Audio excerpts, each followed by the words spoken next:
Bonjour à toutes et à tous. Cette vidéo est consacrée à la réalisation d'un oscillateur à partir d'un optocoupleur pour faire clignoter une LED classique.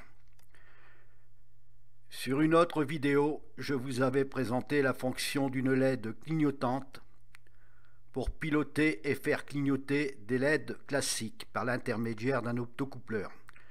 Ici, ce montage est totalement différent.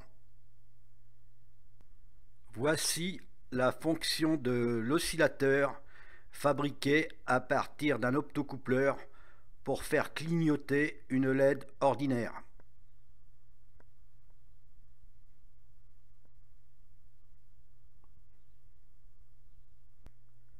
Pour réaliser mon oscillateur, je me suis servi d'un module optocoupleur composé à l'origine d'une carte montée de 2 résistances, d'une LED témoin de marche et de 2 borniers de connexion.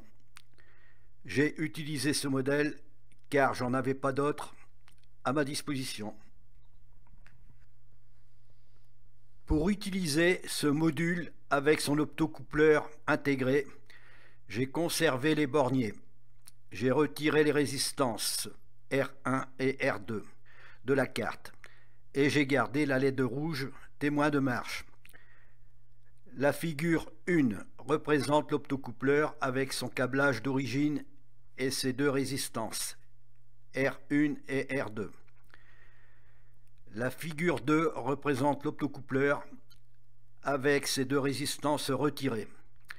Un pontage a été fait à l'endroit de la résistance R1.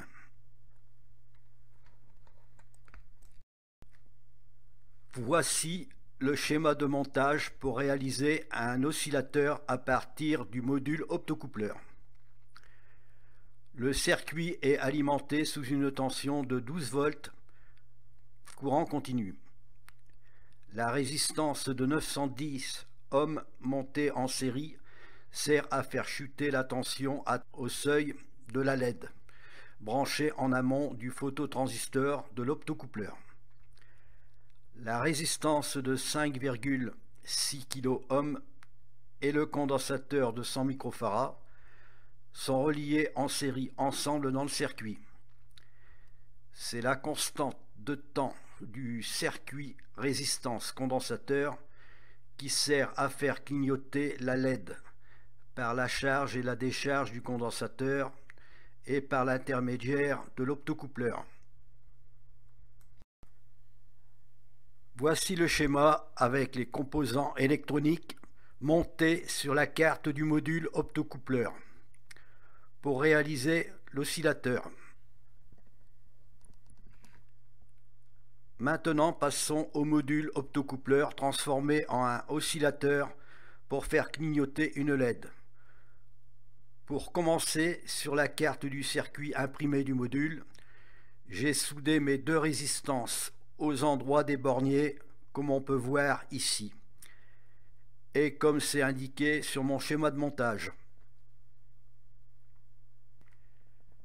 Après modification, les borniers ont laissé la place aux nouvelles connexions.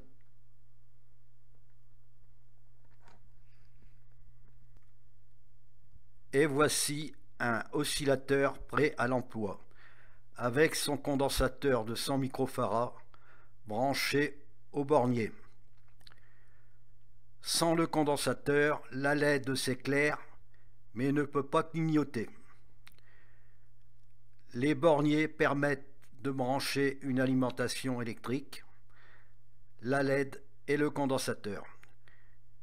Et si l'on veut modifier la fréquence de clignotement de la LED, on peut toujours changer le condensateur sans le dessouder.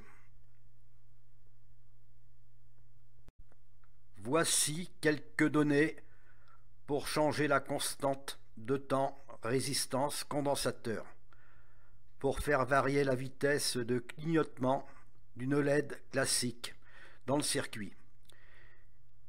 Ici, les données sont en secondes et en centièmes de seconde. On peut changer la résistance ou soit le condensateur pour modifier la constante de temps.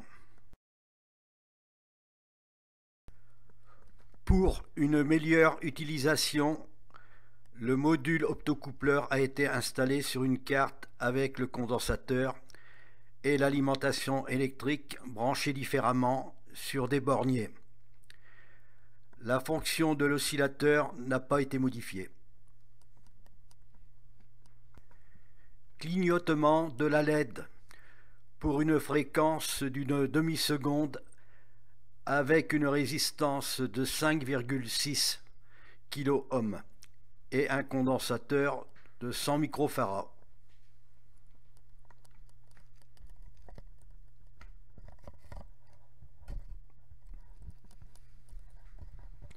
Clignotement de la LED pour une fréquence de 26 centièmes de seconde avec une résistance de 5,6 kΩ et un condensateur de 47 microfarads.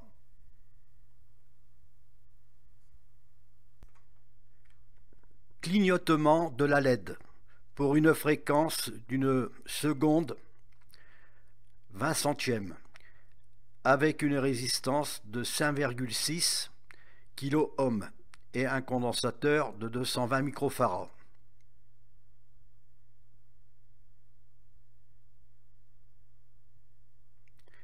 Et voilà, c'est terminé sur le montage d'un oscillateur à partir d'un optocoupleur pour faire clignoter une LED.